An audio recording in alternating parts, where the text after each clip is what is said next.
तो इसलिए भी होता है कि वो धूप इतनी ज़्यादा पड़ रही होती है, तो ये भी होता है। लेकिन मेरे ख्याल से वो सबसे बेस्ट चीज़ है कि आपको जो है वहाँ से विटामिन डी मिल रही है।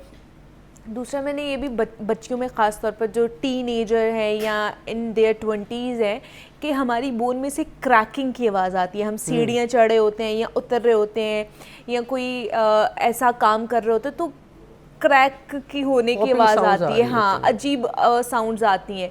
उसकी क्या वजह है और क्या वो कोई अलार्मिंग सिचुएशन है हमारे लिए या यंग बच्चियों के लिए?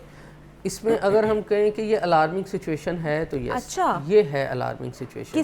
किस बीमारी को ये इंडिकेट कर सकती है? ये आगे जाके लीड करती है ओस्टियोआर्थराइटिस और ओस्टियोपोरोसिस दोनों को, क्योंकि हम 20s में प्रॉपरली डाइट ही नहीं ले रहे होते। हाँ। हमने जैसा मैंने बात की बोन बैंक की, हाँ। हम वही नहीं बना रहे अपना, तो आगे जाके हमने फिर यूज़ क्या करना है जब हमारी बोन्स के पास कुछ है ही नहीं आगे जाके यूटिलाइज करने के लिए।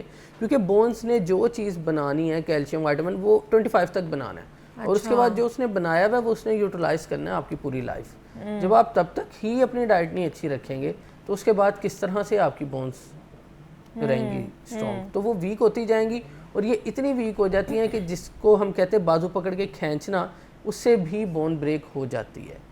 और मोस्ट कॉमन है कूल्हे की हड्डी का टूट जाना। जिस तरह हम देखते हैं ओल्ड पेशेंट हल्का सा भी गिरते हैं, उनकी कूल्हे की हड्डी टूट जाती है। वो कहते हैं गिरने की वजह से हड्डी टूट गई, लेकिन इस तरह नहीं होता। पहले हड्डी टूटती है फिर वो गिरते हैं। अच्छा, क्योंकि जब वो डिसबैलेंस होंगे उनकी बोन्स इतनी वीक होंगी कि वो टूट जाएंगी और वो अपना बैलेंस ना कर पाएंगे और गिर जाएंगे। ओके, मतलब वो ऑलरेडी उनकी इतनी कमज़ोर होती हैं वो हड्डियां कि उन्हें ये लगता है कि हमारी गिरने की वजह से टूटी है। वो हल्का सा कह लें कि एक इम्बैलेंस होती है उनकी बॉडी के अंदर और वो चीज़ जो है वो अकर हो जाती है। तो अब जैसे आपने कहा कि 25 तक जो है हम वो बोन बैंक के अंदर कैल्शियम या जितने भी विटामिन हैं उनको रिजर्व कर सकते हैं। अब आफ्टर 25 फिर क्या करें? आफ्टर 25 भी हमें अपनी डाइट अच्छी रखनी चाहिए। फिर भी डाइट ही हमने रखनी है, लेकिन क्या वो बोन में रिजर्व्स हो रही हैं या नहीं हो रही हैं? हो रही हैं, लेकिन उस तरह से नहीं हो रही जिस तरह से 25 तक हो रही हैं। अच्छा, तो तब भी हम लोगों ने जो है वो अपनी डाइटरी हैबिट्स का ही जो है ना वो उसको बेहतर करना है। बिल्कुल बिल्कुल इस तरह।